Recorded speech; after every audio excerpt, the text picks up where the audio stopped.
Hey everybody, welcome to my homestead and welcome to my channel.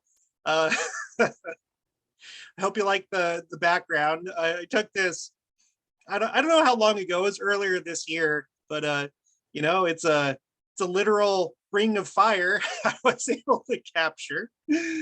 I fell into a burning ring of fire. I thought it would set the mood for what we're going to talk about tonight, kind of second coming related. Sorry, I don't mean to make too light of these things, but anyway, to start it off, if you haven't already, please make sure to subscribe, like this video. If you end up liking it, hit the notification bell and leave your comments so I can hear what you think about what we're going to talk about.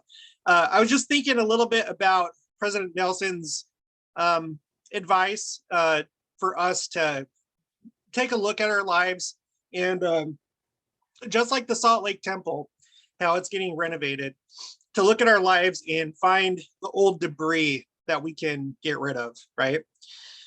And I was just like thinking about it today. We were driving home from Oklahoma. We live on the border of Kansas and Oklahoma. We had to go do some errands, do some Christmas shopping, which is pretty fun.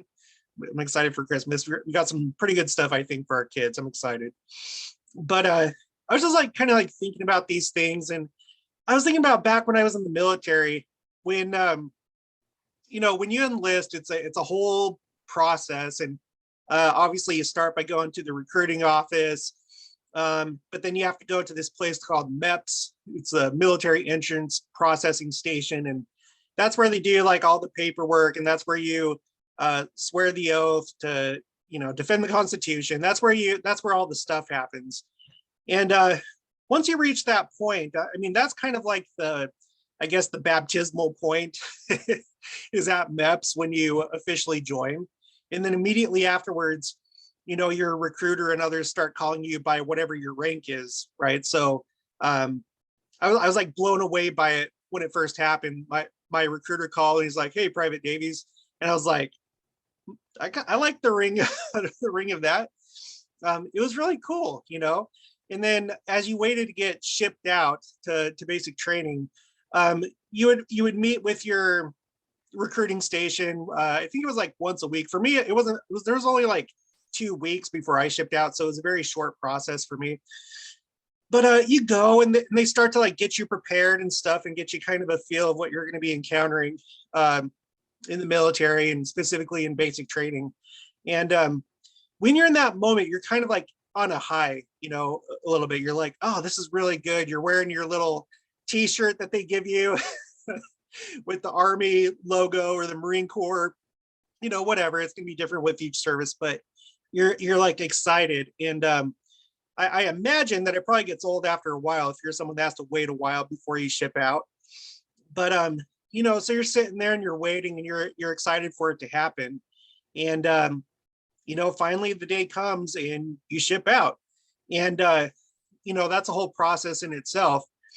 But once you do, they give you a list of things that you need to have, like a packing list, right, to bring with you to basic training. And it's very short. You basically only need just the basics, right? Clothes, some toiletries, what else? Your ID, your driver's license, a lock for your lockers, and that's like pretty much it from what I remember. You could bring some other things, like you could bring your cell phone and whatever, but it was a very short list. Well, when you get there, the first place that you go to is it's called, well, in the Army, it's a reception battalion. And so what happened is, like, we rolled up. In my case, it was nighttime. I think for a lot of people it's probably at nighttime, but we showed up at nighttime, and immediately out of the bus, we got dropped and started doing push-ups because somebody screwed up with something. And well, actually, let me back up. As we pulled up to that reception area where the bus dropped us off, and when I saw those drill sergeants coming out of the building to come get us, my heart sunk. And I was like, oh gosh, this is actually real. Because all the way up until that point, like it's fun, it's exciting, but you don't really have an understanding of what's actually going to be happening to you. It doesn't matter how many YouTube videos you saw, you know, to get a sense of what basic training was going to be like or whatever. It doesn't matter if you've had family, I don't think, in the military and they've told you what it's going to be like. Once you get there, stuff gets real and it gets real really fast. And specifically, once we got dropped, I was just like, I was in that very moment, I had just the dreadful feeling inside myself. And I was thinking, I have made a terrible, terrible, terrible mistake. I should not be here. Well, I'm glad that I actually that I made that choice and I joined the Army and everything turned out okay. But you know, after that point, you go inside, they start processing you, you start filling out some paperwork and stuff like that. And part of that process is they ask you, okay, you know, we're going to start moving you into where you're going to be living for the next, you know, week or two. This is the point where if you have any contraband, if you have anything that was not on your packing list, you need to let us know right now. And here's a garbage bag, or here's, you know, whatever. But this is the point where if you foolishly decided to bring that stuff, you are going to separate from it. You're not going to get in trouble, but get rid of it now. This is the point of no return. And, you know, I didn't have anything that wasn't on the list, but I was still scared. I was just like, you know, had the fear of the drill sergeants in me. And, you know, I don't recall anybody having anything. But I later came to find out that if anybody did have something with them, if somehow they had snuck it in some way, it would have been found out at some point, because they do what's called a welfare check, where they graciously dump out all your belongings onto the floor. They open up your locker. They go through all your stuff, all of it, and throw it on the floor. And when they're done with their welfare check, then you get to enjoy picking all that stuff up and sorting your stuff out from other people's stuff, because it all gets mixed together. So they're going to find out, right? And so when I think about President Nelson and what I think was a warning to us about removing the old debris in our lives, that's what I think about. I think about how I already kind of like went through that kind of experience, like give up what you have, because stuff is about to get real and you can't hide it. It's going to be found out, you know. You need to do the work right now, one, to make sure that you have a testimony that, you know, that you're living right, that you're living the commandments. And if there's anything that you need to repent of, that repent, especially if you have serious stuff. Go talk to the bishop if that's what you need to do. Start coming back to church if that's what you need to do. He said in 2019, April 2019, time is running out.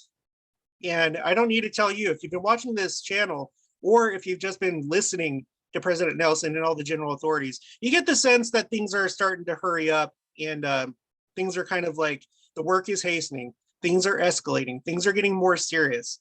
And you get the sense that it has to do with the second coming. It's go time. We are arriving at that point. You can't have any contraband, you guys. You need to figure out what it is inside yourself that is not in accordance with the gospel, and fix that, and fix it fast. Okay? Because even if you make it into the millennium, you're not going to want to have to face Christ or be in his presence knowing, you know, that you're all jacked up with whatever portion of your life needs to be fixed, that it's all messy. So get your orders and get your affairs in order right now. Get rid of any contraband that you have from before and prepare, because he is coming really soon. And I truly, truly believe that. And I'm pretty sure that that's what President Nelson is trying to prepare us for, and all the rest of the apostles and all the rest of the general authorities. It's time. So I just wanted to share that quick message. I just think more people need to be talking about this. Just like Tyler Cragen, he just started his own channel. If you have the inkling of doing a YouTube channel, doing a Facebook group or a page, or whatever your talents are, consecrate those to the Lord and help us get everybody ready for the second coming. We need more voices out there. If you want to come here on my channel and do a Zoom interview, I would be happy to have you. That's my hope, is that you, my subscribers, will want to come on here and share whatever information you have, your spirit, your testimony, whatever. If you want to do that, my email address is my.christian.homestead@gmail.com. You can also find this under the About tab of my channel, the main page. So again, that's my.christian.homestead@gmail.com. Just remember that when you share your testimony, we're promised that a multitude of sins will be forgiven. So take this opportunity. I want to talk to you. I want to do more interviews and feel your spirit and feel what you have to say. And I will leave it right there. If you haven't already, again, please make sure to subscribe, like this video. If you like it, hit the notification bell, leave your comments. And I'll include those in the next comments episode that we do. And I'll talk to you guys later.